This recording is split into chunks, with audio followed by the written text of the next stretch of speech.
Alright you guys, welcome back to the channel. We've been a little busy today. We went out junkyard shopping. James had never been to a junkyard, so it was kind of a, kid in a candy store effect going on. So we didn't get anything filmed while we were out there. It was more having fun and exploring. If you've never been to a U-Picket style junkyard where you can just kind of roam around as you want, would recommend that. It's a lot of fun for us gearheads out there. So today we're gonna kind of just do a walkthrough on the Supercharger for the duct tape queen, kind of how it's installed and a bunch of other stuff. So let's get into it. So recent addition to the intake of the duct tape queen Celica is we went ahead and removed the passenger front high beam headlight, installed a K&N cone filter. That is not the cone filter that's going to stay. Kind of can't get the ram air effect that we're looking for with that end cap on it, so we're going to go with one that's a full 360 style cone. So from that cone filter, we've got a 2.5-inch exhaust pipe going into a reducer that goes down to the 1 7/8 inch intake of the AMR500 Supercharger that is installed on this 5S-FE motor. The Supercharger is extremely undersized for a 2.2, but they come with a 3.5-inch, 3.25-inch V-band style pulley, and we swapped that out for the alternator pulley from a Ford 302, which is a 6-rib, even though the car only has a 5-rib belt. Not a big deal there, but the pulley is a 2 3/8 inch pulley, which puts us at about 16,000 RPMs on the Supercharger at 6,000 RPMs on the motor, give or take. The maximum usable rotation on that AMR500 is 16,000 RPM, so we are pretty much maxing it out. At redline on the car, which is 6,400 RPM, the Supercharger is at max RPM that it can handle without blowing up, which is 18,000. So I did give myself a little bit of playroom on that. The Supercharger is actually bolted in. Let's see if we can get to it. Using a custom fabricated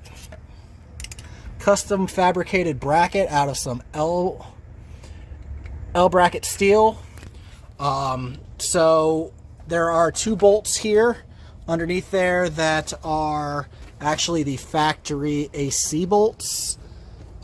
So it kind of just, you take the AC off, you bolt the Supercharger in, and away we go. So let's see here. Oh, there you go, you can see it. So those are the factory bolts. Sorry guys. Factory bolts, holes, not the factory bolts because I lost those, that go into where the AC compressor was. From that, we've got another, technically, increaser now. It is a 1 7/8 up to another 2.5-inch flex exhaust pipe. Some really crappy welds on more exhaust pipe going into another increaser that goes from 2.5-inch up to our tucked away intercooler that is in the factory opening on the grill. Ugh. Sorry guys, I know the camera's moving back and forth. That's just my old fat self getting up and down. So the intercooler is tucked away in front of the radiator here. We've got one of the factory fans we took from behind the radiator and actually put it to between the radiator and the intercooler. So it would suck air through the intercooler and push it at the radiator. And then we've got our second stock fan that we just moved over a little bit because the 3-inch intake pipe took up a lot of room as it comes from down here with a 3-inch to 3-inch elbow and pops up here next to the battery and goes all the way over to our intake. We put some heat shielding on it because we did notice that it was getting a lot of heat soak going into it, which was completely negating the effects of our intercooler. So we did that. The duct tape's kind of just to mark where the air intake temperature was put into the elbow that goes from 3" to 2.5. We are having some issues with it blowing off the intake right there, so we went ahead and zip tied it together. I don't know if that works. That's something we just did today.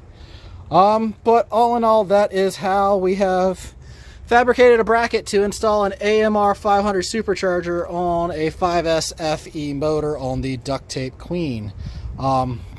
Probably not the most efficient way, probably not the best way, but you know, it lines up pretty good. It makes a lot of noise. In the right conditions, I do get some boost. It's just a matter of trying to keep all the air that it's making inside the intercooler piping, which I've been having struggles with to actually get that boost. When it's leaking air like it has been, it goes down to 0 vacuum, so I know it has the capability of flipping the boost, but it just hasn't done it yet. That is our AEM aftermarket wideband air fuel that we plugged in to the exhaust so that we can keep track of how lean it is. The car is running E3 spark plugs.